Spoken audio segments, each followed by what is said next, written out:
It's the Matterhorn Yodelers with our very special topic, the Muppets! Yay!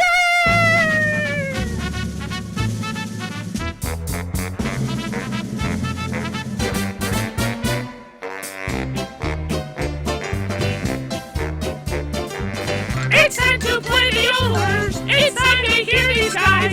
It's time to meet the Yodelers on Matterhorn tonight! It's time to put on headphones. It's time to set the lights. It's time to start the podcast on Matterhorn tonight. Why do we always listen? I guess we'll never know. They never seem to yodel In any of the shows.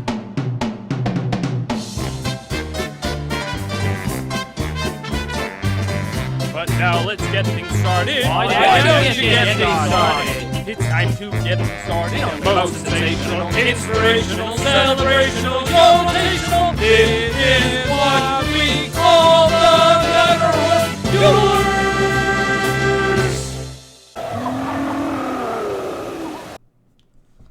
Hello, yodelers!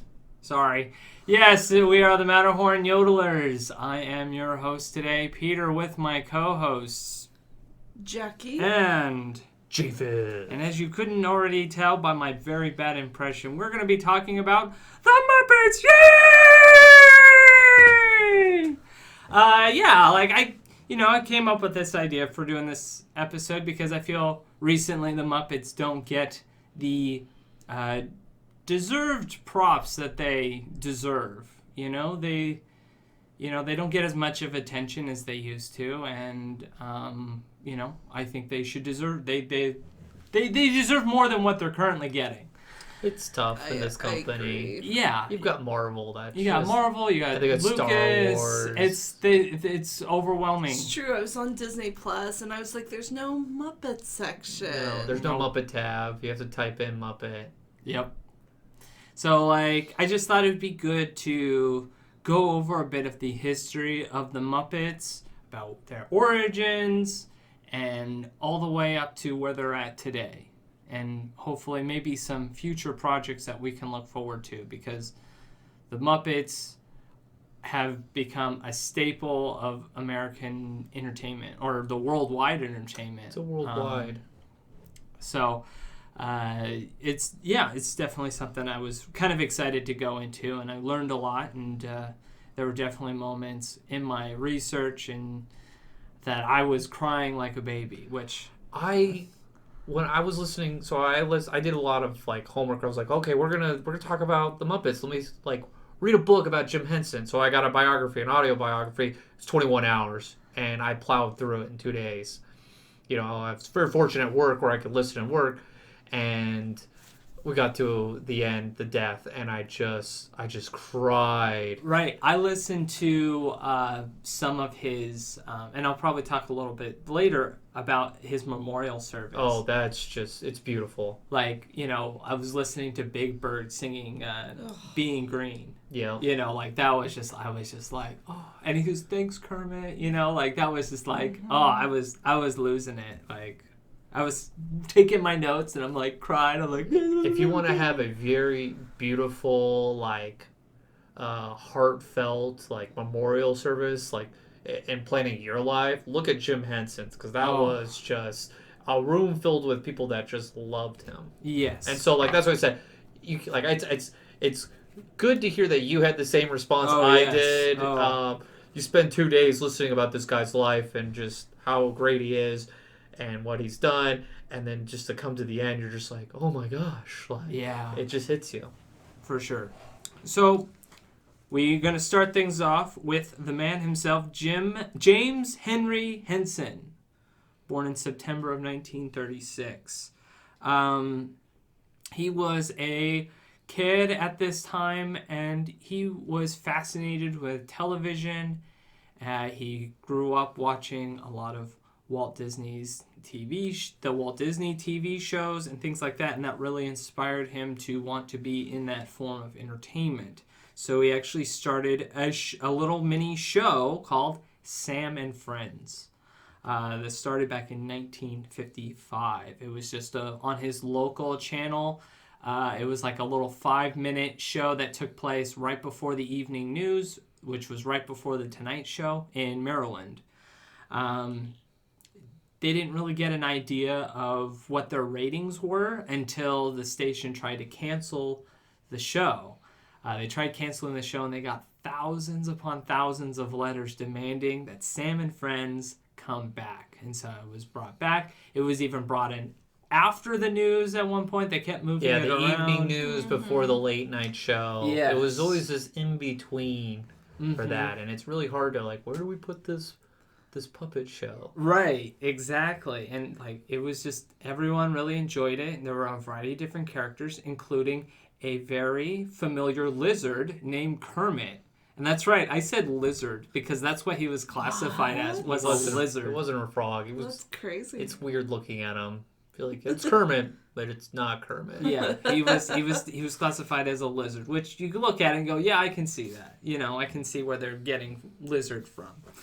And there were a variety of other characters, none of which really made it too far out of that show, but that was the most notable one. I mean, he got successful. He was doing this when he was before he was in school. college. Yeah, he was in high school. Wow. So it was like a competition, or like they wanted a show where it was a kid show, and they wanted kids to puppeteer. Well, they did a couple shows and they got canceled because the kids were underage. There were child worker laws, but he got to stay on because they were impressed with him. Yes. And he, like you said, he was trying to get in here, and he had no experience doing puppets. Nope. And so he got 2 books from the library, and he learned how to do puppeteering from these 2 books just because he wanted to be on television. Right. So it wasn't originally like, I'm good at Muppets, I'm going to... Nope. No, it's like, I want to get on TV, and this is what I do. Yep. And he was so successful with this before going to college, he had enough money to buy a brand new, like, Thunderbird. Yeah. Like, car. So, I mean, guy was doing really well. It was quite successful show. It even got to the point where the host of the Tonight Show was down in Maryland, and he saw the show, and so he invited him on. So he, you know, a high school kid, or maybe just out of high school, I'm not sure on the exact date on when he did the Tonight Show. He gets and does a little bit on the Tonight Show a couple times. So, like, that's crazy. And that went on till from 1955 to 1961 that went on.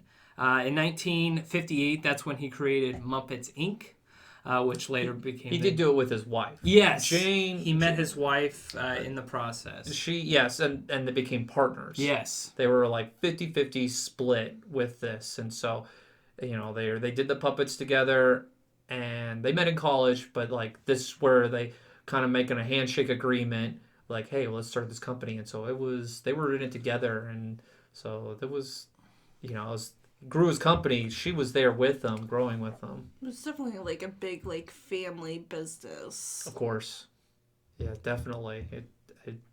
The Muppets or the puppets grew from this family growing up, so it's very interesting. Oh yes, and it's so funny because people they debate, you know, the origins of the name Muppet. Some say it's the combination of puppet and marionette. Jim Henson just came out and said, no, it's just a word I made up. Yeah, I think it's great. So like he did that for a while, and eventually, you know, he wanted to move on, and so he was looking for new horizons, and he made a deal. He did a lot of commercials during this time period. His success came from those commercials. Yes, like that's where he started getting a lot more notoriety nationwide. The funny one would be for Wilkins Coffee. That's it. Yeah. That's the big one. Like, and you watch some of those commercials, and they would not pass today's standards. Well, they're shooting each other and blowing Yes. each other up. Like, yeah, and like it's about these 2 characters. One's like asking if they have Wilkins coffee or not, and he's like, no, I don't, and he ends up like shooting with a cannonball or a gun or something like that. blows him up. And then then the character would turn to you, almost like threatening you if you don't have like it was dark humor, but it worked. It was groundbreaking, I think, for the time period where it got your attention, and nobody knew this coffee brand, And once he started blowing up other Muppets, everyone's all like, they saw the success and they're like, we want that guy. Right. And it just snowballed And it into turned into success for him. merchandising. Like, these characters were extremely popular. You got Ralph. Ralph comes out of it from these commercials. Yes, he does. So what we get into further on, he meets up with Frank Oz in 1963. Frank Oz, for those who are Star Wars fans, probably know who Frank Oz is. He is Yoda. So, there's a big connection there. And Frank Oz and Jim Henson were like great teams. Like, you look at the history, and like some of the best gags and skits were always with them two bantering with each other. Famous ones, for example, Sesame Street. You got Bert and Ernie. Like, that relationship was Jim and Frank. Yeah. Bert. Which one's Bert? Bert is Frank. It's Frank. Yeah. Okay. Yeah. Their personalities are displayed there. Oh, totally. They're different, but they were, they were work a great well team. together. They were a great team, as well as Kermit and Fozzie Bear. Yeah. As well as Miss Piggy, if you want to throw Miss Piggy and Kermit as well. Like, those two they had like the magic touch in any scene. Like, their scenes were always the most popular skits going forward. So throughout this time period in the 60s, they were just doing a lot of commercials. They did a lot of experimental film where Jim Henson. Changing subjects here. Easy to confuse. Right. Jim Henson releases a short film called Timepiece, which won him his first, I believe it was his first Academy Award as a short live-action film. Very experimental, yes. Especially for the time. Jim, he was always looking to the horizon. He wasn't like, I'm just going to do what works for me. He's like, what's next? What's next? And like, this timepiece was that, like, what's next? Oh, yeah. And you can definitely draw a connection to Walt Disney because he did the same thing. Like, it was always the next thing. He didn't always dwell on and stay put as to what he was being successful at. He always looked to the next thing. Jim Henson was the same he wasn't content with what had worked before. It was like, well, that's been done before. Why am I going to do it again? Right. It's just going to get old, and then you get old. Correct. So then this leads us into 1969, where the Children's Television Workshop see Jim Henson and the work that he's done, and they're really interested in his work. So they want him. Got a frog in your throat? I got a frog in my throat. So they want him to have his own television show for kids, a learning show, because they were really impressed with his puppetry work and all that stuff through his commercials and his shows and things like that. So that's when Sesame Street comes around. Yeah, and the thing is with Sesame Street, it was just like kind of a side job. Yeah. He didn't really want to be like classified as like a kid show person. And that was the stigma he was afraid of. Oh, he always fought the stigma of like the Muppets or this. He just didn't want to be pigeonholed and stuck somewhere. He needed to grow.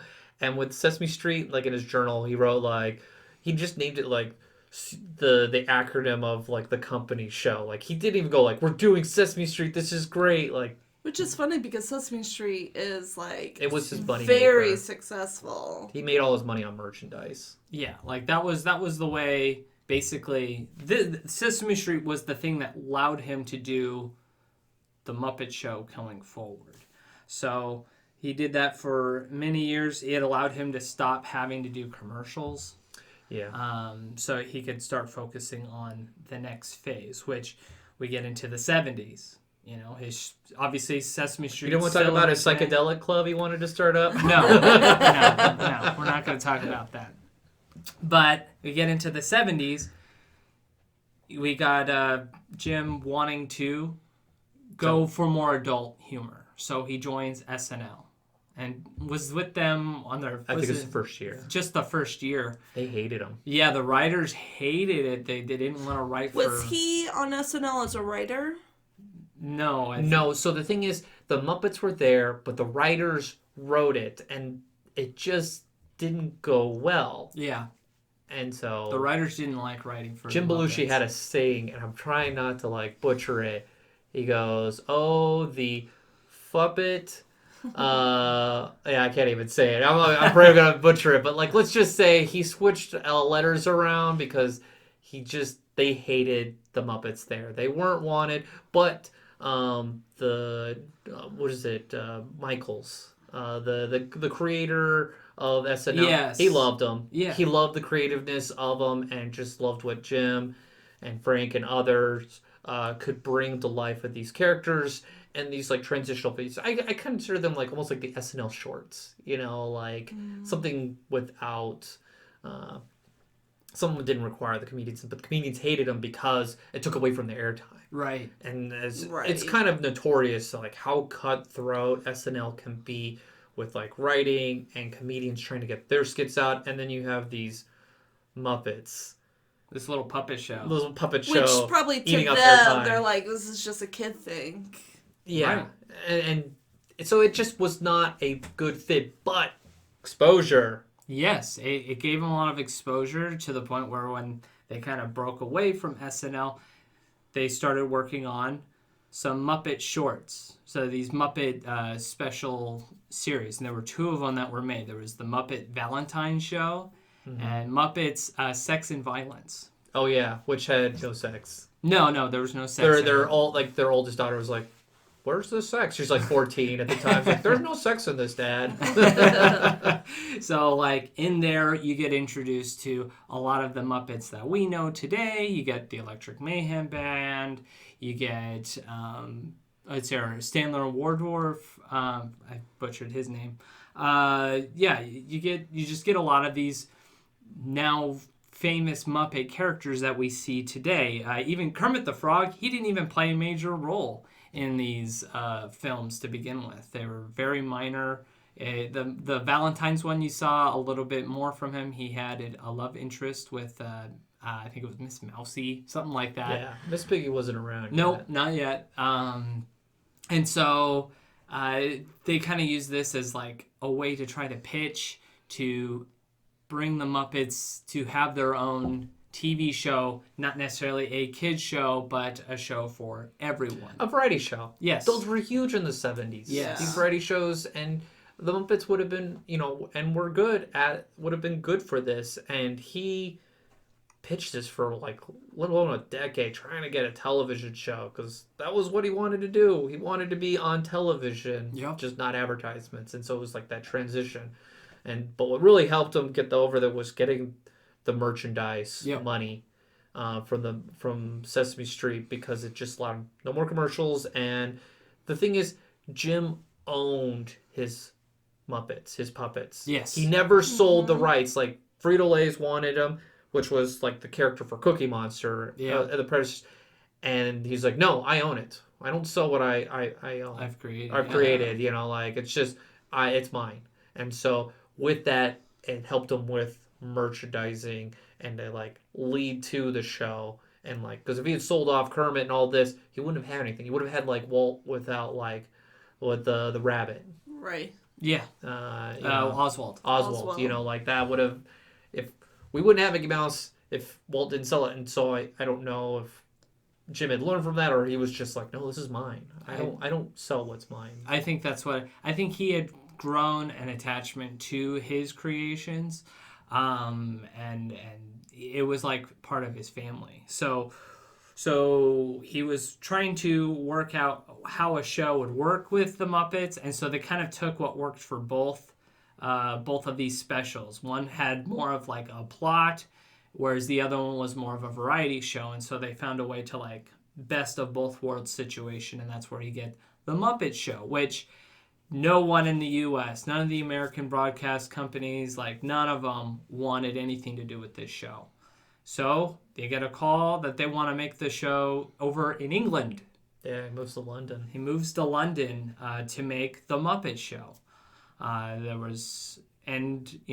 was a hard sell. They found a lot of difficulty on trying to find celebrities to guest host, but one of the things that they contribute to the success of the show is how they handled the celebrities that they did have on the show. They gave, for example, like whenever these celebrities would have to do these variety shows, they were basically told, you're doing this, you're doing that, whereas Jim Henson and the writers and things like that went to the celebrities and said, what do you want to do? Do you want to sing? Do you want to dance? Do you want to do comedy? Like, what do you want to do?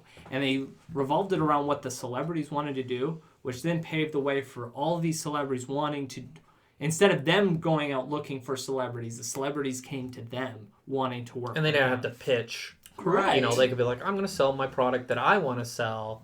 You know, I'm not pitching what the movie studio or the record company wants me to push. You know, this is my chance to have my creative, you know, juices shown. And I think that just shows like the difference between Muppets back then and when it originally started and today. Oh, yeah. And we'll get into that later. For sure. So, like, the Muppet Show, it was a huge success in England to the point where, like, they talked about how, like, members of Parliament would meet up early just so that they can talk about what happened the night before on the Muppet Show. It's fun. That's fun. And the amount of countries that it went global. Right. As soon as, I think they said basically the third season of the Muppet Show was when things just took off. A little fun story about Kermit the Frog. Basically, during the Sesame Street age, so before the Muppet Show, Kermit the Frog wasn't necessarily as popular because he was seen as so negative and kind of a bully.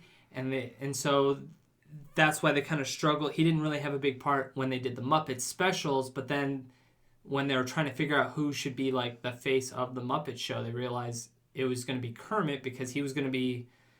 They found a way to tie his personality into a specific role that made it work. And that's why he's that guy backstage trying to put this show together. Crazy group of Muppets that like were chaotic. You know, you had cows flying everywhere. You know, like you got to imagine... Gonzo's act with Right. cannibals Yes. and chickens. And Fozzie Bear annoying the heck out of you, or Miss Piggy begging for screen time. You've got this manager who's stressing out just trying to get the show together, and it just worked with Kermit's personality perfectly, which catapulted him as like the face of the Muppets. Mm-hmm. So like, just very well like writing in terms of how Jim Henson was able to develop Kermit's character into something positive instead of being pessimistic or negative. So that was definitely a positive that came out of the Muppet Show. We got the Kermit that we know today. And it actually took a while for a lot of the characters that we do know today to grow into who and how we know them today. Like Miss Piggy had several different voices at one point. Miss Piggy was just meant to be a background Muppet for a while until she became this Like sassy diva that's wanting more attention than the celebrity guest host. You know, Yeah. like the whole hey Oh, I love it. Karate like chops. that the karate chop noise, like her that's basically what made Miss Piggy. Fozzie Bear, you know, Dad jokes. at first he was kind of like this. He had a deeper voice that just really wasn't working, but they made his voice a little higher pitched and to make him more friendlier and happier, and you know, it just you got to see this. So if you go back and watch the Muppet series from season 1 and you go through it all, you see that progression of these characters and how they grow. I watched a couple episodes. It was hard for me. Yeah. It's a different humor. It is. Humor evolves. It's like watching SNL from like the 80s and you're just like, man, these skits are really bad. And then like, oh yeah, you got the Adam Sandler period and you're like, oh, some of these skits are not really good. And Right. It's like, so like our comedy evolves, and so I do this disclaimer's like when watching the old Muppets, remember this is a point in time when the humor is Yes. quite different and comedy was still relatively in its infancy. And honestly, one of the things I feel that put the Muppets on the map was the music. Mm-hmm. Like, the songs that they would release on their shows would end up becoming, like, top performing songs that they would play on radios and things like that. Like Gold and platinum records. And that's where he made his like his roots with the Muppets were lip syncing or like basically lip syncing with the puppets these popular songs, and that's what really got Jim. So he went to his bread and butter, like his foundation with these Muppets. His first hit was with Kermit the Frog, being green. It's not easy being green on the Sesame Street, and like that just like catapulted it, and like I think he came to the realization the same thing that Walt Disney did with. He's like, music is an integral part of this, and if you're going to survive, you need to have music. Like, I was just talking to my dad about this, and he goes, yeah, like, if you don't have somebody leaving the show or your movie theater without singing a song, your movie will be forgotten. And I agree with that. Like, your movie will most likely be forgotten if you're leaving not thinking about the music, because the music will keep your attention on the product. That's why movies like Mary Poppins are so successful. Even Star Wars. Frozen. Brother Bear. Oh, wait. Oh, never mind. Hey, but they still use that music in the theme park. So, like, music is the integral part of all this entertainment. So then we get into the next part. So the Muppets lasted about 5 seasons. He ended it on a high. I want syndication. I want to make the money back from that, but I don't want to get stuck. Leave on a high, like you said. Correct. Oh, and there is a funny note about the Star Wars special, about how they got all these characters from Star Wars on the Muppet Show. So basically, they were filming Empire Strikes Back down the road. Across the street. Just right across the street. Oh, yeah, he would hang out with George. Yeah, well, and they had someone on the end. They had Frank Oz playing Yoda. So they had that connection, and they're like, hey, Mark, you want to come over and do a thing? And you saw Mark Hamill dressed up in his clothes that he wore for Empire Strikes Back, which was the first little inkling people actually got. They're like, wait a second. Yeah, he wasn't wearing his costume that he wore for A New Hope. He was wearing his Empire Strikes Back clothes. He started waving his hand, because that's all he's got. He's waving his arms, but he only had one hand. They're like, wait a second. I thought you had a right hand there. And so, like, it's just fun that, like, that through their connections, they were able to bring all that in. Jim and George hit it off. Oh, they did. They became did several friends, projects and together. they saw like George admired the creativity that he exuded, just like how he's talking, his passion, his work ethic, and just like was blown away with his craft. And it just was mutual. Like these people, like two people going, oh yeah, we've got vision, we've got this bigger picture, and the creative juices were just flowing between the two. And so it wasn't long for these guys, were friends. For sure. And so now we're getting into that age of the Muppets where they're doing films. So 1979, they're working on the Muppet movie.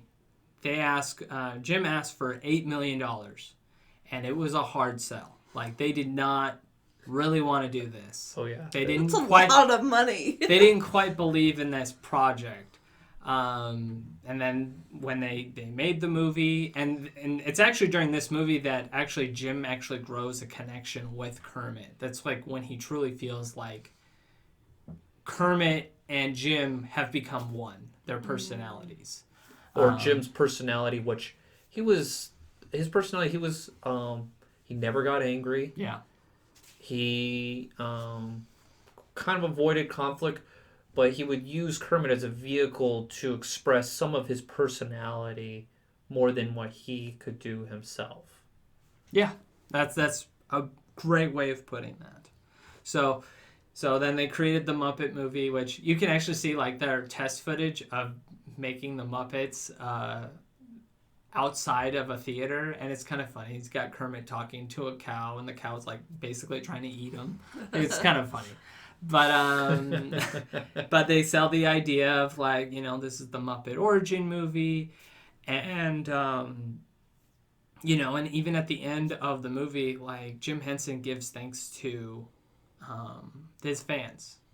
Like the last song where they're singing the Rainbow Connection, he changes the words. Basically, he's saying, thank you. If it wasn't for you guys, our audience, like we wouldn't be here. It's a beautiful song. It's so sweet. Rainbow Connection, again, great song. Still, people still sing it today. Yep. So, as I said, the budget was $8 million. It made $65.2 million. It was huge. It was huge. And I understand where the producers are like, or the movie companies are like, I don't know. Imagine taking a YouTube video and like, yeah, we got all this success on YouTube. Let's make it into a movie. You'd be like, it's not that good. Right? Like, think of a YouTuber that you think like, I want to watch them for 2.5 hours. There have been YouTubers that have made movies that don't do well. Yes, Right. for sure. So like, just take the small little segment and make it. It was a risky move from a business point of view. And Jim wasn't very good at selling it. He always like, I've got these things, and we're gonna do this. Yeah. It was just he wasn't a story like board, but he's like, I've got these characters. Like he used his production to sell a story instead of the story selling itself. For sure. That's why I could see these like movie companies are just like, I don't know, like I've got the passion, but I don't know. It was a risk, for sure. These guys definitely took risks. And basically, after the Muppet movie, that's basically like that's when it was established that this is a valuable like process going forward, which led them down the direction of working a lot with George Lucas. You know, you got the Dark Crystal, you got Labyrinth, you got several other projects that came about. Again, the Muppet Show, he stopped the show because he wanted to end it on a high. But towards the end of his career, turn my page, you know, like he was working on other projects like Fraggle Rock, that TV show that kind of took off. That was huge. It was huge. I had never heard about Fraggle Rock, but it opened up, like, it was the first show that made it into the Soviet bloc. Oh, really? I didn't know that. Oh, really? Okay. And it was hugely popular there. It's amazing. Like, I never heard of this, but it was one of those, like, it was one of those first, like, I don't want to say the first, but it was one of the first shows that made it across into the Soviet bloc countries, and it was very popular. And so he would get letters from them, and so it was just, he felt like he was opening the world up in a time when everything was like, you're this or you're that. Right. And so he felt like he was doing a lot of good with it. So, and, you know, and that show had great success.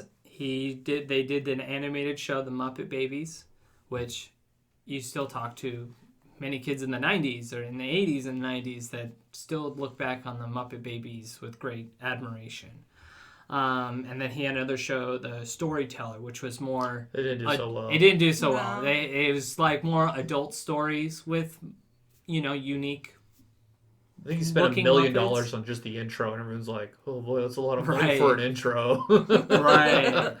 And so his final show he was working on was a Jim Henson Hour show, which was a combination of everything at that point. So he tried pitching it. He pitched it to NBC as several different things. He says, you can choose what options are you looking for?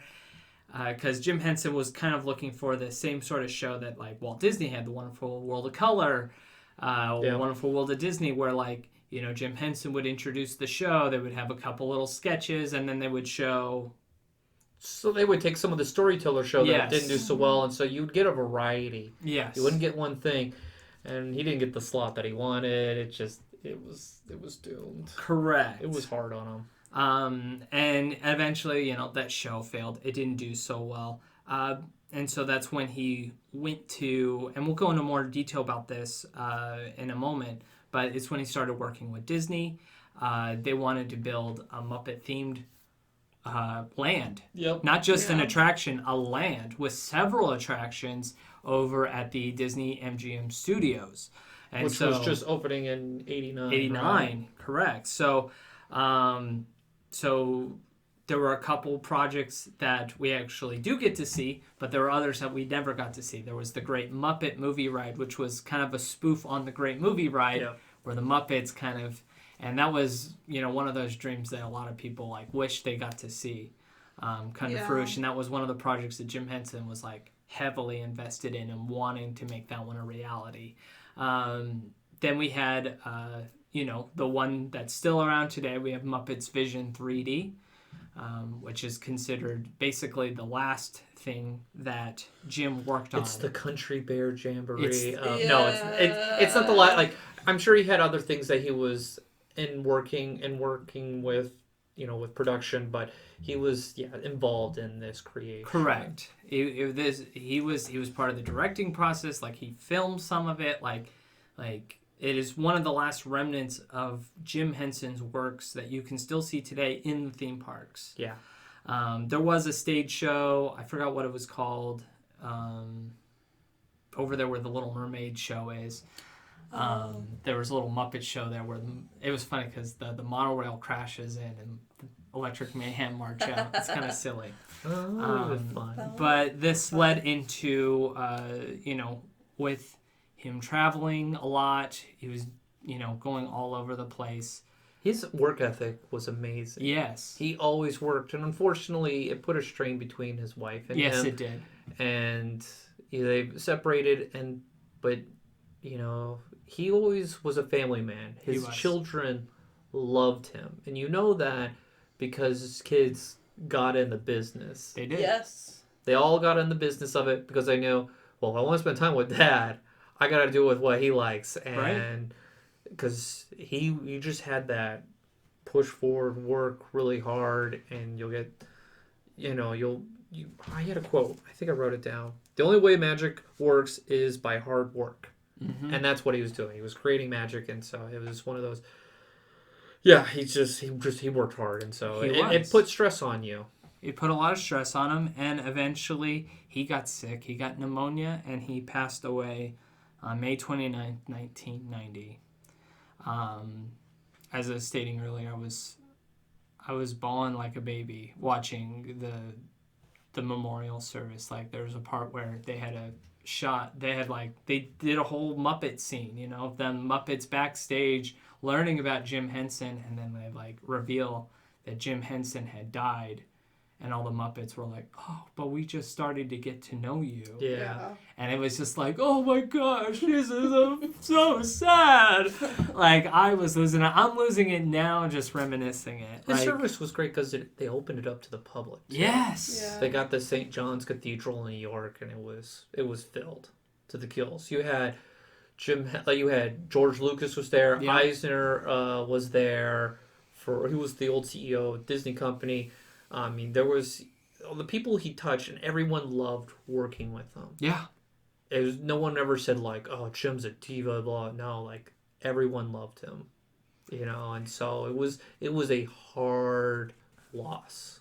It was, and it's so funny because if you jump ahead to, I guess I can't say recent anymore, but there was a YouTube series called Epic Rap Battles of History. They did Stan Lee versus Jim Henson, and it's actually the only one where I feel because normally it's the two different sides battling out as who's better, and they're ripping on each other, and it does start that way, but it ends with both of them it really ends with Stanley saying missing you, you shouldn't have left as soon as you did. He was 53. Yeah. It's so young. And it was sad is because a little story with how he died, it was strep throat. And the bacteria got into his lungs. He waited till he was coughing up blood, and he was like, "I'll just take some aspirin, I'll just rest." And his family was with him, and it got to the point where he just couldn't breathe anymore. And then they took him to the hospital, and they're going, at that point where he was coughing up blood, they said if they'd taken him to the hospital, give him antibiotics, he would have been alive. But by the time he got there, he even insisted when he was leaving as a perm, he's no, I'll walk myself to the car, and oh, wheelchair. He's no, I'll be okay. He was always that calm demeanor. It's always came down to problem solving. Was just oh, okay, we got a problem, let's work on it. He never got mad, and last thing he said was well, I'll see you. That's what it was. So it was hard for me to listen to his death and then listen to all the beautiful things he had to say, or people had to say about him. It was just, he was a beautiful man. And so it's still boy, I don't even get that emotional, but he was a man of love. He loved human beings. And so it was really hard just to hear him to leave so soon. So yeah, it's hard for me to express like what he's done and what he did. No, it was just good. So boy, wasn't expecting this today. We're all crying. Oh. But so is this my part where I take over? This is your part now. Usually the part where we cry is at the end. So we'll just end with anger. That's Yeah. how it's just yeah. Why did you do to our beloved thing? So yes, beautiful man just expressed so much love. Like Peter said, the Disney company, Jim reached out to the Disney company. I think it was like 2 years before, and Michael Eisner, and this is when Eisner was trying to get the creative juices for Disney going. They didn't have a lot going. This is before Little Mermaid. So you've got this 80s, like, hey, we're trying to get products. We're trying to get known again. You just had Black Cauldron come out. Like, there was an identity crisis with animation and creativity. And Jim just exuded creativity. And Jim was getting to a point where he was becoming the businessman and not the creative man. And we discussed this with, like, Walt, where there's a transition where Walt's no longer the animator and involved in storytelling. So you can see with Alice in Wonderland. Like, he saw Alice in Wonderland, Walt saw Alice in Wonderland, and was just like, I should have been there for this. Right. But I couldn't. I have too much on my plate. And that's what was going on with Jim. He had more fun in the creativity shop than he did with dealing with lawyers and business people and, like, trying to make deals here and there. Because he loved his family, the Muppet performers. He didn't like Muppeteer. He hated the term Muppeteer. He's like, no, they're Muppet performers or Muppet entertainers. I can't remember either, but they weren't Muppeteers. And so he's like, I'm going to reach out to Disney. Disney does a good job in preserving things. He loved the Disney parks. He loved them. He goes to the parks and with his family. He loved Epcot. He saw the work of the Imagineers. That was a great inspiration for him as well. Like, just to see the creativity and the wonderful things that they would do, that would shock anyone, at that time period in terms of, like, how to do a theme park. Animatronics and, like, just when you see Kermit moving on a bike and stuff, like, it wasn't just one person with a hand up the back of the puppet. It was like he was inventing things, and so he had different companies for that creativity. And so, I mean, he was going to bring a level of creativity and different realms of entertainment, and Disney was like, oh yeah, we want this guy to kind of lead us in this new awakening for Disney, because they didn't know what was going to happen. The company was really shaky grounds when Michael Eisner took over. And Michael knew Jim prior because he was an executive at ABC, and Jim was he just knew everybody because he was making deals with all sorts. And so the deal was going through. Jim was working with the Imagineers, and that's where you get the rides. The Imagineers are like, this is great, this is good here. And like, they loved him. They loved seeing when he went into the park, and he's like, oh, we can do this and that. And he was a breath of fresh air. It was like second coming of, like, Walt, in a way of just, like, the creative juices where his group of people followed him. Like, they just loved him. They believed in his vision, and they went forward. Jim he came at it a more of, like, family love. Walt came at it as, like, the fatherly figure. Jim wasn't that. He was more of, like, let me, show compassion and care for you, and we'll work through this. And Walt's all, like, figure it out, like, like, doing this and, like, my way, get in line or get off, And so you see the difference, as I was listening to his biography and, like, what I know about Walt. I don't know Walt for all the interviews and stuff. There was a difference, but, like, the way and going towards a dream, very similar. Yes. And a lot of people saw that. You're only dealing with 20 years post Walt by this time, and there's still remnants of people like, oh yeah, here we got a breath of fresh air. We're gonna get money, and, like, creativity, like, brings in people wanting to invest, and Jim was gonna do that, and especially with MGM, where you're like, okay, we're gonna have this park about movies. Yep. Okay, all right, how do we do this? Yeah. And, like, what better way is the Muppets, where they basically have a movie about making movies and stuff like that. And so they were interested. What was killing it was the lawyers and the negotiations. It got to the point where the Disney negotiators were very cutthroat.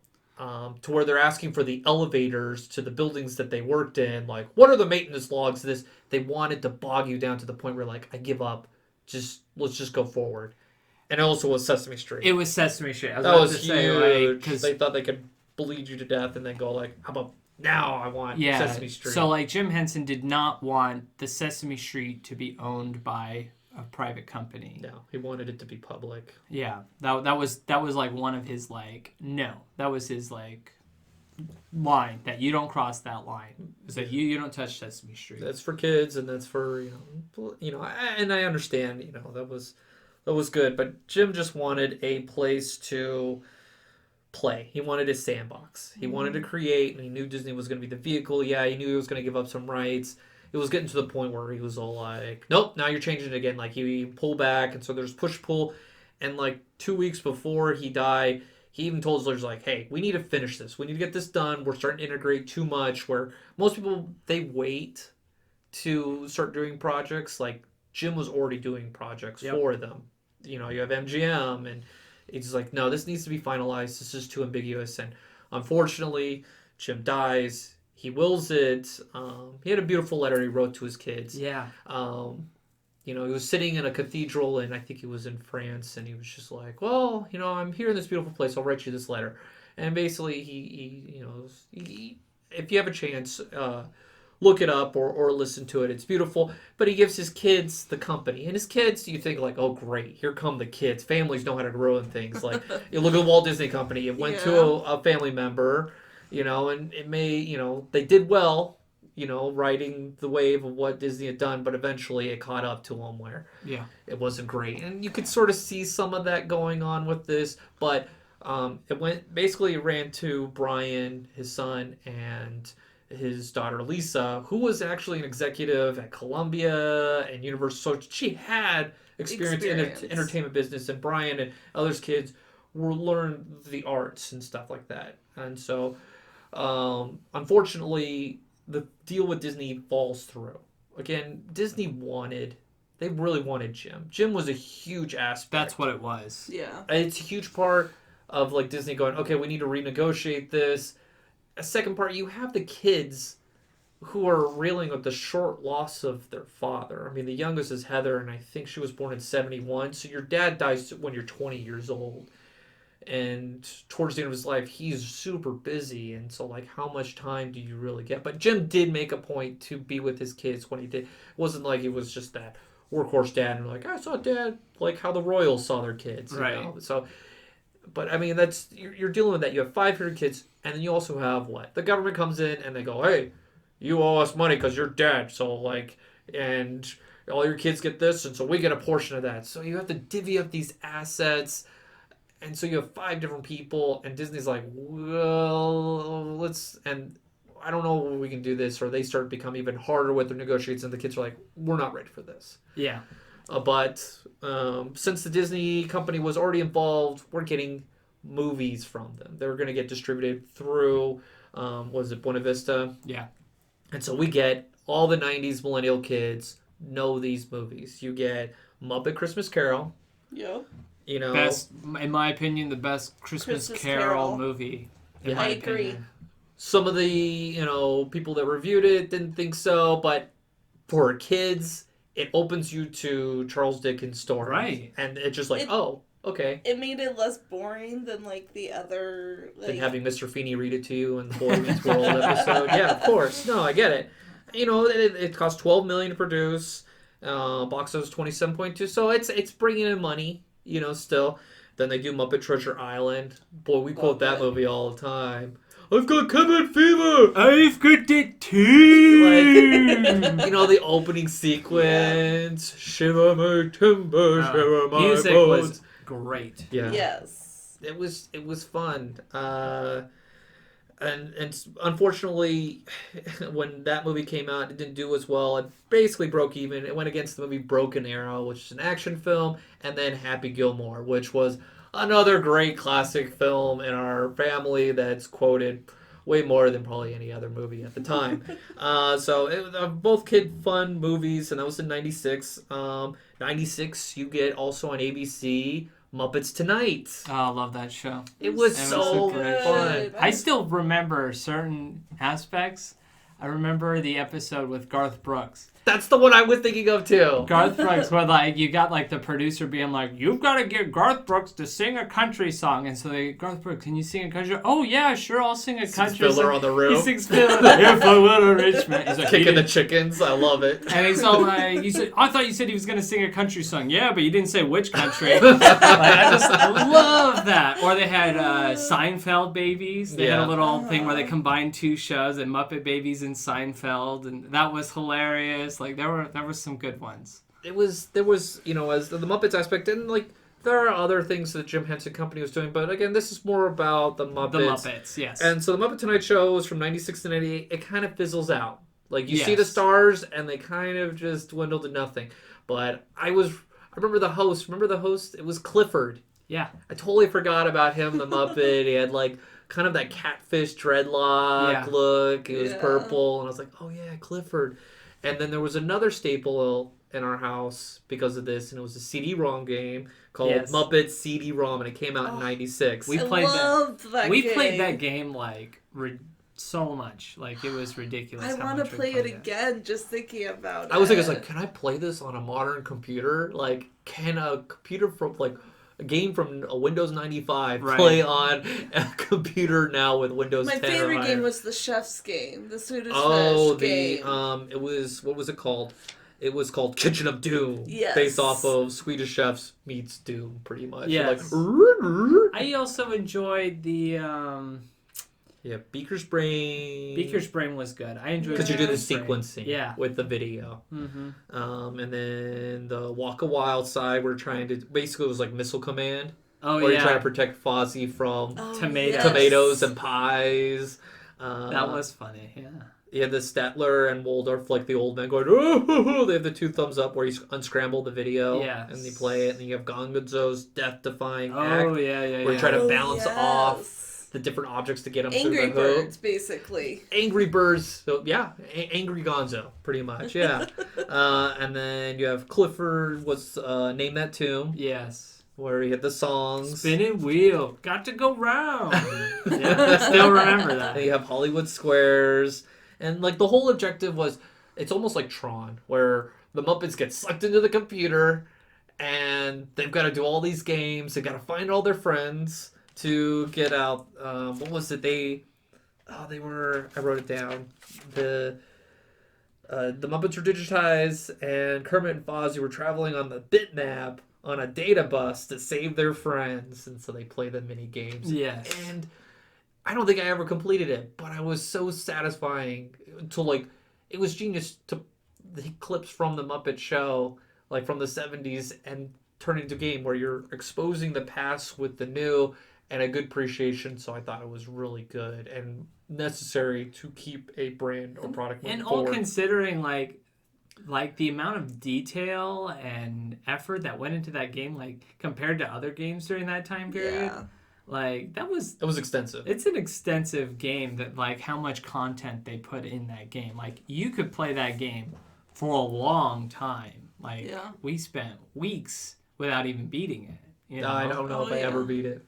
But I you never enjoyed saw it. the ending. And there were some games you just couldn't beat, and so they stayed kind of dark. It was like a hard Gonzo episode, like the Gonzo ones would be kind of hard sometimes, yeah. And then like the Fozzie ones too. Oh, the Fozzie. Because they were just like bananas and everything, and you're just like, oh, click, click, click, click, click, click. It's like I gotta play this on easy mode. It was fun, and then I gotta do a shout out. The Muppets were before. Muppets were acquired by a Disney company. They were in the Weezer music video, Keep Fishing, and it was kind of based off of like the Muppet Show. Weezer's got to play a song, you know, and so I'm a big Weezer fan, and I love seeing them. They even did a rendition of the Muppet Show theme. Yeah, for it, and you'll see, and they did like like kind of homage to like what Jim used to do with his original Muppets, where he did lip syncing, where they did Bohemian Rhapsody. Oh yeah. That one is one of my favorite Muppet videos ever. It's just great. Mama. Yeah, Mama! I do that with my daughter, where it's like, "Mama, I pooped again." Kind of just using that animal time period, but it's just. I enjoy listening to the Muppet version more than I did too. The original. Like Queen, I'm not knocking on Queen. I love the Queen song, but just it's the next level of like integrating two great things, and you get a beautiful product. They did a really good job with it. Yeah. Like, So oh yeah. I mean, I even like the Swedish Chef when he's like, no. It's freaking needy, Like, I just love that. It just comes out like, oh, there's Swedish Chef, and yeah, it just all comes together, and it's good. So that's kind of like that transitional period. As for the company and the acquisition, the Muppet Company was sold in the 90s to a German media company for like $500 million. I mean, it was huge. I mean, I think Disney was only offering like 120 for them. But this also included the rights to Sesame Street as well.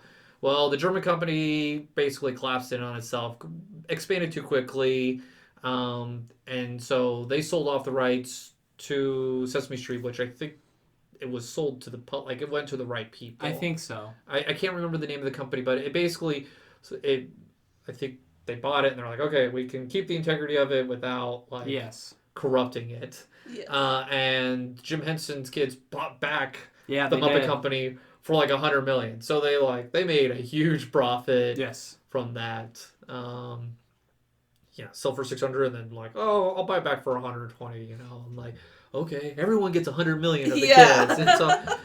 And from there, they were able to they just didn't see the success. I mean, they came out and I didn't even mention it. Muppets from Space in '99.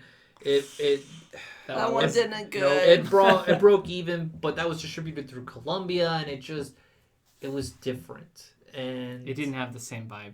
Yeah, where Gonzo's trying to he finds his home. Yeah, that's what it was.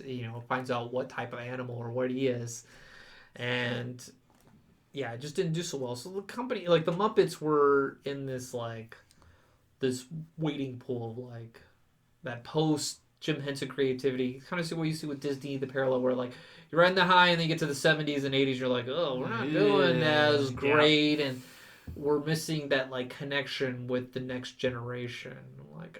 We got connected, but then you're getting the next the younger millennials into that show, and so it's kind of different, going into it. And so this is where Disney comes in. Yep. Disney acquired the rights of the Muppets and Bear in the Big Blue House characters. Do you remember that show? Oh yeah, it was huge back then. It was so big. I loved it. I don't have how much they purchased it for, but it doesn't matter. Yeah. Jim didn't like numbers anyways. Yeah. That's right. He hated talking money and business. So they acquired it in 2004, and it's... This was like one of Iger's, was it Iger? Yes. This was one of Iger's first major purchases for the Disney company. Was this after Marvel or no? It was before Pixar. Everything else. Before Pixar. Before Pixar. Pixar was 2006. Okay. I think this is Michael Eisner. I think this might be end of Michael Eisner. This is Michael Eisner's last little bit to kind of save, writing the high of the golden age to Brother Bear. Right. Home on the Range. Eisner did not end on a high note. And so I think he tried to redeem and try to finish off what he couldn't do for Jim in the past. Because he really liked Jim and he really wanted to continue what was going on. And so I think this was let me do what's right. Right. And so some of the content that was released, of course you've got still Bear in the Big Blue House. You have The Muppets Wizard of Oz. I remember that. You've got little TV specials. They did a Christmas one. Yeah. Yep. And then they officially released a YouTube channel in 2009 to promote Twitter feed and their official Facebook page. Ooh. Yeah. So follow them or friend them on Facebook. And then the 2012, they had an interactive game on the Disney cruise ship called The Case of the Stolen Show. Oh, I heard that was really good too. Like I've seen it, and like It's like actually, Kim Possible good. Like the little Kim Possible game at Epcot. Yeah, it's kind of like the Kim Possible thing, but like you travel to different parts of the ship, and you have these interactions with the Muppets on screen. So. Yep, that's on the Disney Fantasy. So if you go on that cruise line, do the Muppet game. And then 2011, they had they released a movie, The Muppets. I love that movie. It was a great I one. just watched it. I was talking to Dad about their Father Yodeler and about Jim Henson and usually our conversations stir like, oh, we'll watch this movie together. And so he put it on, and my daughter must have been really tired, or she was fascinated, because she's only like 1.5, and anybody who's got a 1.5-year-old or has children know that kids that age don't have attention span. She sat right next to me and watched the movie for the most part. She got up at parts, but as soon as they started singing, she stopped what she was doing, and she danced. She loved it. And that was the first time I was like, wow. And so I started putting on Muppet Baby stuff on Disney Plus, and she just stops and watches. She'll play, but then as soon as they start playing music, she stops and watches them. And so I'm trying to indoctrinate with the Muppets early on. And like, these are special characters in my childhood. I want you to enjoy them as well. Yep, so the Muppet movie, according to IMDb, it was a 7.5 out of 10. It's like a fairly decent movie. Mm-hmm. Budget was $45 million. And it worldwide, it gained about $165 million in profit. It was okay. It was, in the eyes of Disney, it's like, oh, you did alright. It did bigger outside of the U.S. It won an Emmy. And an Oscar for It's song, Man or Muppet. It's such a good song. I listen to it. I sing it all the time. Am I a man or am I a Muppet? Am I a Muppet? I'm a Muppet that's a man. I'm a very manly Muppet. It's very heartfelt, and my wife was telling me that her dad really likes that. Just the conflict within, where if you're struggling or if you're having to conceal something or you're having an identity crisis, it really opens you up to where it's like you can relate. We're like, I don't know what I am or how where's my place in this world? And that was a big theme of that movie. It's like not fitting in and finding the right people to fit in. Right. Yeah. So, yeah, I loved the movie. I thought it did good. It has good music in it. I thought it was a great comeback. I thought so. I thought it opened the doors like, all right, we're getting the Muppets. And then we got a sequel, Muppets Wanted. Most Wanted. Most Wanted, yes. Budget, a little bit more, $50 million. Worldwide, $80 million. Okay. Throw them back in the closet. Pretty much. Yes. Disney's like, we're not making money off this. There was like one good song in that movie. I'm number 1 and you're number 2. I like the investigation with the police. The police are like interrogating the Muppets. Oh yeah. That was kind of a fun song. I enjoyed that one. Yeah. So it didn't do well, unfortunately, and Disney's like, didn't do well. Put it in the closet. Well, you also got to keep in mind production of what else going Disney on. had. You know, because like, what year did it come out? It's like 2013 or 14. 2014. So like we're talking like Disney's working on Star Wars. You got Star Wars. You got Marvel going on. Like they knew that these were the money makers, and so the attention went there. The production assets are there, and you got to think a lot of the people who work for the Muppet Company, were there in like the heydays of the 70s. They're retired. Yeah. I mean, you look at Frank Oz now, and he was a teenager when he joined Jim. So it's just like these people run their course and they're retired, and so you're losing a lot of the originals. Yep. And so big companies, they don't necessarily take care of. No, they don't. The originals, and so I can definitely see that. Frank Oz did bring up a point about, he goes, with the Muppets, and it's like Disney converses with them. He goes, they're having writers write for the characters instead of having the people who are the Muppet performers sharing like what would be good for the story. What is their character? The personality is exuded through the person performing it, and they're totally cutting them out of the writing experience, and that's what made them so successful in the past. Why the Muppets? Because it wasn't the outside writing; it was the people coming up with the creativeness. That's what Jim looked for. Those people to continue, because that's what made the Muppets, and that's why they weren't so great on SNL, because you had writers that didn't want to do with it. And what are you doing when you work for the Disney company? You got like, oh, Marvel, Star Wars, and you're like, I'm dealing with the Muppets. I Right. got the Muppets. You don't even know what the sentiment is. You maybe Yeah. have somebody with fake like enthusiasm going, all right, we're doing the Muppets. All right, let's do this, guys. They're huge, they're famous. And then you got that one guy going like, I want to be in Star Wars. I want to work on Star Wars Land. There's so many great projects at the company, and you're like, I'm dealing with the closet toy. Yep. Right. And so ABC released a television series. Who's it? I think it was just Muppets called Now? Yeah, No, not Muppets Now. This It is was just before. called Muppets. It was just called Oh Muppets. yeah, this is like the Office rendition of Yeah. it. It was basically an office version of the Muppets, of Miss Piggy. Piggy's talk show. Yeah, on a talk show. That was horrible. It was not good. It felt forced. Yeah. It just, yeah, it was too forced. I mean, granted, I know some people that enjoyed the show, and to everyone, to each their own. Not to knock on those people that enjoyed it. And there's also a point where like you do get older, yeah, and Yeah. it's hard to like the same things. Like I'm not gonna like Power Rangers anymore. I'm not in the 3rd grade, right, so yeah, if I watch Power Rangers now, it may be like okay, right. great. They released Muppet Babies on Disney Junior. And then Disney Plus last year released Muppets Now, which was a kind of a streaming. So it's kind of like Vines. Yes. Well, the For thing is, little, the like, original kids. idea, the Muppets Now was meant to be for the Muppet YouTube channel. But at this time, Disney Plus was starting to come out, and Disney was all like, hey, we need content. And so then they came up with a way to combine all these YouTube shorts into individual shows.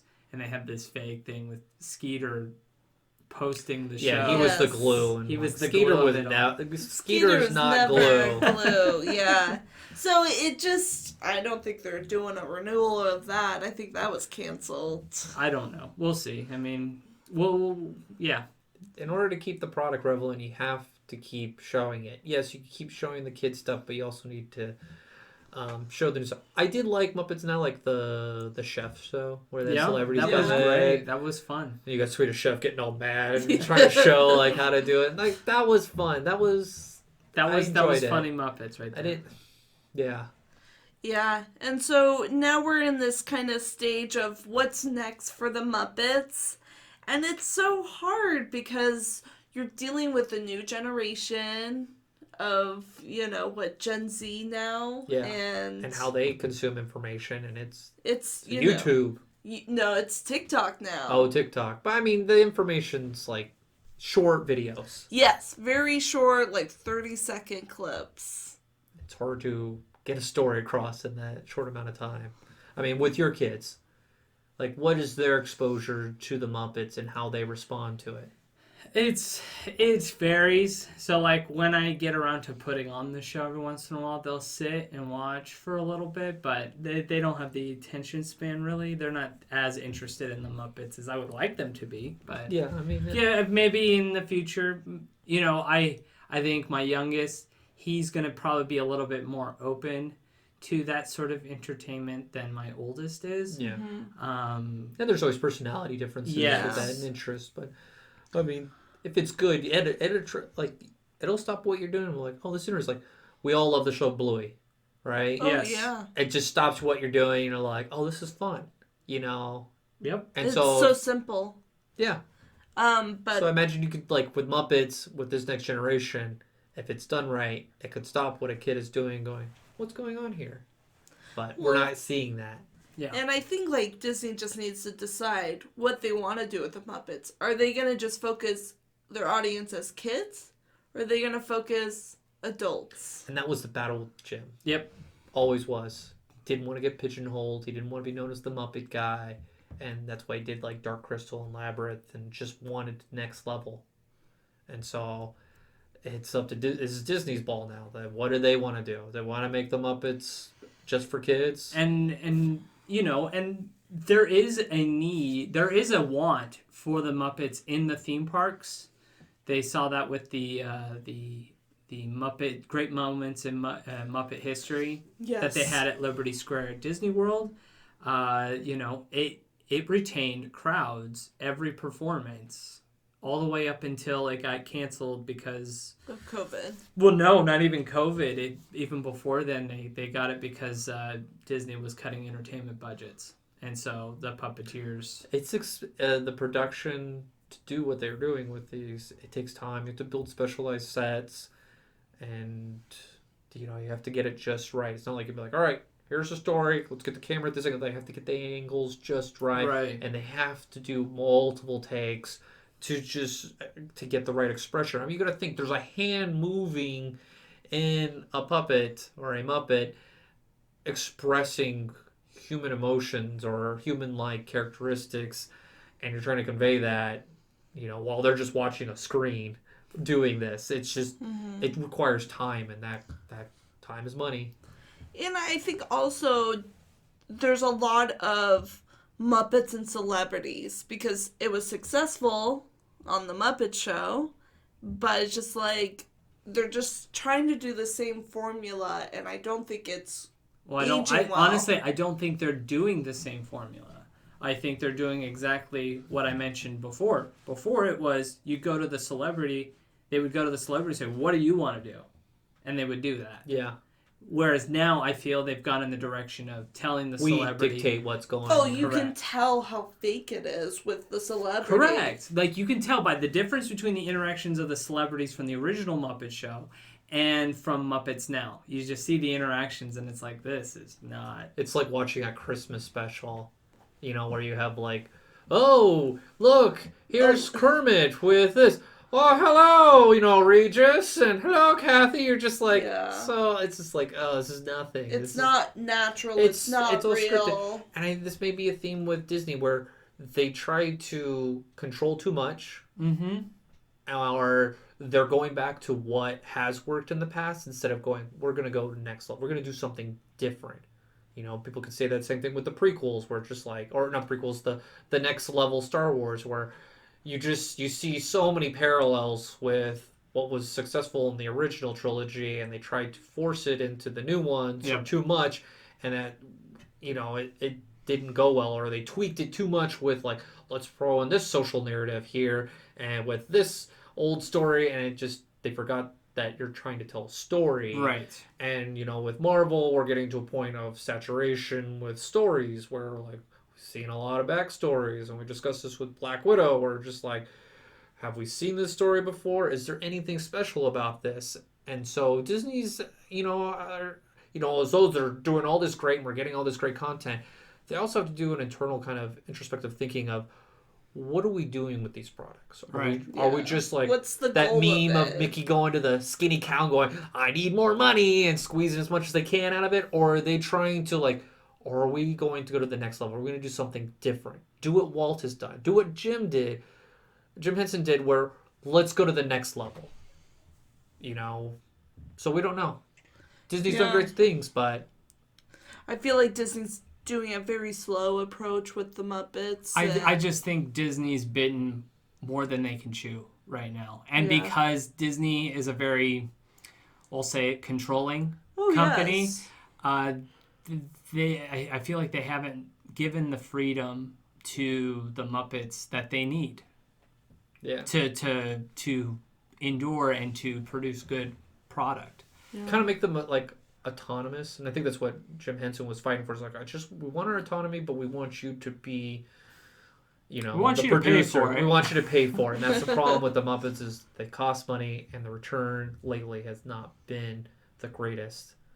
And it's hard for investors to be like, I'm going to invest more money into this. And as we go into this period with like COVID and the company who had like the stable theme park money, it doesn't have that right now after they opened up a huge theme park in China, and then like a year later it's just like it's a different world. Yes. And so the company has got to adjust itself. And when the company went through the last recession 10 years ago, talking to the workers there is like it was the great rift. Like you didn't know what manager was going to show up because they were just getting fired.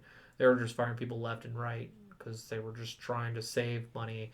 And so you don't know what's going to happen with this entertainment. So we may see a lot less Muppets. We may see more Muppets because they are maybe a cheaper product to get out there. Well, I mean, they at least rethemed a restaurant at Epcot for the Muppets. So, Epcot? yes, Epcot. So we're in Epcot. It's at the American Pavilion. Oh, that's right. I was thinking of Hollywood Studios. No, not Pizza Rizzo. We don't talk about Pizza Rizzo. Yeah. No, we don't watch rats like on ice skating on butter on the hot. Yeah, hot no. plate. They got the barbecue restaurant at the American Pavilion. The Sam Eagles cookout. Oh, I would so eat there. It's way better. Looks than good. That burger Yeah, garbage they used to serve. The McDonald's? It was not even. I would eat McDonald's over that any day. Yes. That was Yeah. just. Bleh. Yeah, that's where you get your generic hamburger.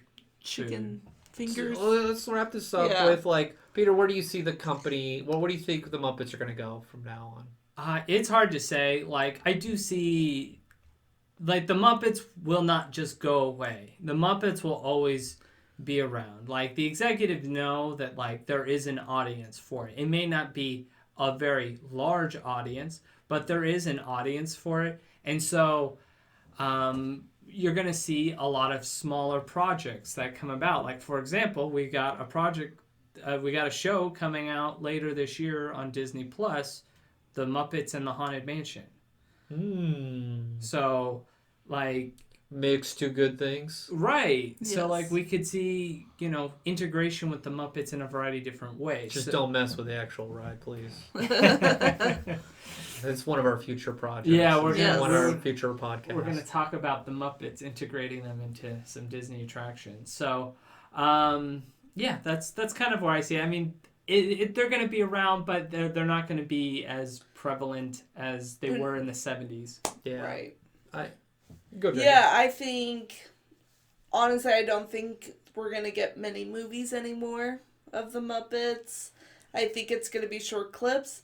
I was on TikTok, and I was surprised there's no TikTok account for the Muppets other than, like, people self-made some. So I'm like, where's that? That would be a great option. So you want them to chase the social media trends Yeah, and go along with absolutely. it? I think the Muppets would do well in a shorter segment. But yeah, I think they'll just do their continual make appearances on TV shows and... They'll be the novelty thing. I think so. So... I agree with both your guys' assessments. I couldn't come up with anything different about how it's going to go in the future. It's just not the same.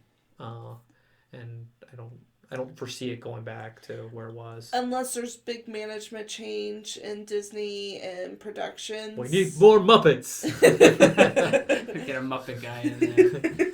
Oh, great. So let me ask you all one last question before we close things out. Favorite Muppet? Jackie. Oh, What's your Kermit. favorite? You like your Kermit I love fan. Kermit.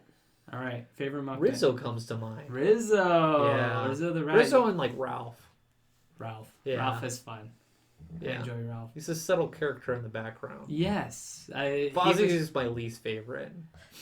Piggy's mine. I can understand that one. Yeah, it's not I'm a Swedish chef guy. Oh, Yeah. he's good. He's- He's probably my number 2. I like him, and I love Gonzo. I think those are my 2 favorites. So, let us know what your favorite Muppets are. You can contact us on our social medias, Facebook, on Instagram. You can listen to us on any place where you can listen to podcasts. We have our YouTube channel where we just play the audio. As of now, we're just playing audio for of the podcast recordings. We're trying to beautify ourselves before we put ourselves out there. Yeah, we're not quite. We're still recovering from COVID. That's right. You can email us at matterhornyodelers@gmail.com. Let's see here. I think I got it all right. Yeah, that's good. All right. All right. Until next time. Auf Wiedersehen. Thank you for joining us on this week's episode of the Matterhorn Yodelers. Please remember, before your bobsled comes to a complete stop, to follow us on Facebook and Instagram. And remember... Remain seated, please. Permanecer sentados, por favor.